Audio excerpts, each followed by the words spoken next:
একটা ছেলে কোথায় যাবে বলেন? ছেলেটার বউ যখন বলে যে তোমার মা বাবা সবাইকে ছেড়ে দিয়ে চলো আমরা একসাথে বসবাস করি, তখন ছেলেটার মনটা ভেঙে চুরমার হয়ে যায় যে মা তাকে জন্ম দিয়েছেন তাকে নাকি ছাড়তে হবে তার বউয়ের কথা।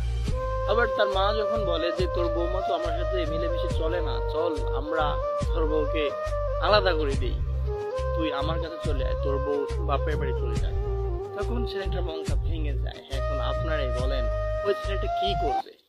সে তো দুজনকে ভালোবাসে, সে চায় না যে একজন আরেকজন থেকে আলাদা হোক। কিন্তু আমাদের বাংলাদেশে বলেন যেখানেই বলেন না কেন, ছেলেদের জীবনটা দুই থেকেই দূরে থাকে। সে না মাকে ছাড়তে পারে, সে না বউকে ছাড়তে পারে, কিন্তু কষ্ট ঠিকই তার মনের মধ্যে লুকিয়ে রাখে।